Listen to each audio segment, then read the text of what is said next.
Bon, pour créer les groupes ou bien familles d'articles ou de familles de produits ou catégories de produits, on va aller au module inventaire, chercher groupe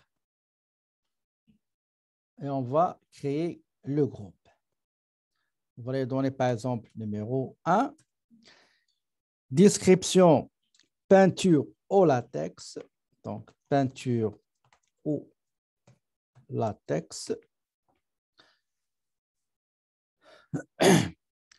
Les comptes de vente concernés, donc on va aller chercher vente concernée, c'est peinture au latex inflammable. On va associer le compte vente et aussi le compte achat.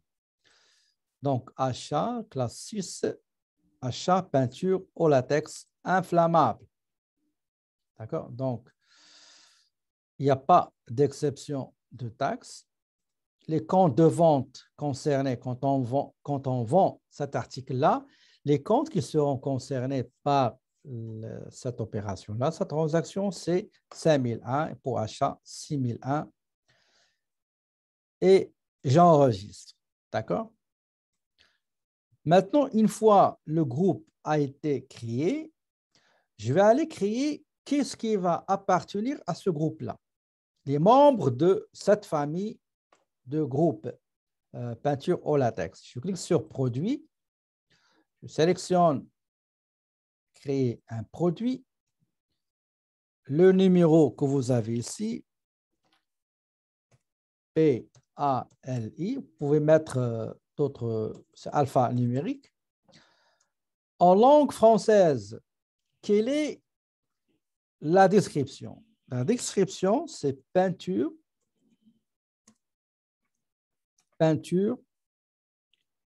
au latex, peinture au latex, inflammable. Il appartient à quel groupe? Il appartient au groupe qu'on vient de créer. Je clique 2 fois, vous aurez une liste des groupes de produits ou bien familles de produits et vous sélectionnez le produit concerné. Quel est le code d'unité?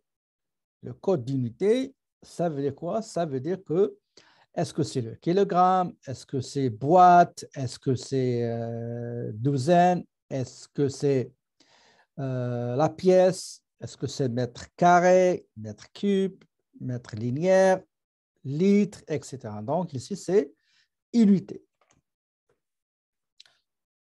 Le code, la référence, c'est U. D'accord? En ce qui concerne description en anglais, on peut mettre description en anglais ici. On peut mettre, par exemple, d'autres commentaires, informations complémentaires. Quantité. Quelle est la quantité qui est en inventaire?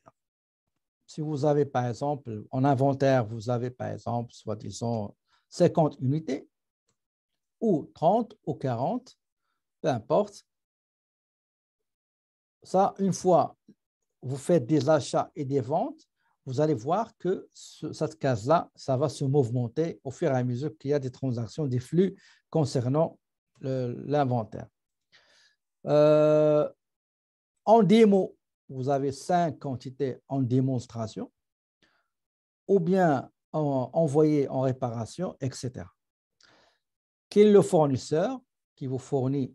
Vous pouvez sélectionner le fournisseur ou le créer. Les composantes, les photos, si vous voulez télécharger la photo qui représente votre produit, etc. D'accord? Et j'enregistre.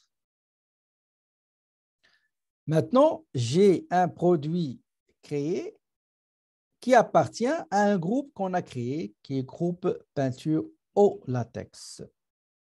Donc, j'avais quantité minimale, oui, ok, je ne l'ai pas mis, oui, d'accord. Pour ce qui est, pas le produit, ça je vais le fermer. Pour le produit, tout à l'heure, on n'a pas mis la quantité, oui. Ici, le point de commande, ça veut dire quelle est la quantité minimale une fois atteinte, il faut réapprovisionner, il faut déclencher la commande. Il faut passer une commande. Donc, selon l'énoncé C10, quelle est la quantité maximale à atteindre au-delà de laquelle il ne faut pas acheter? C'est 100. Une fois on arrive à 100, il faut arrêter d'acheter. Une fois dans le stock, on a des quantités, c'est une alerte pour déclencher un réapprovisionnement et j'enregistre. Et voilà, donc on a terminé la correction de l'étude de cas numéro 2. On va passer à l'étude de cas numéro 3.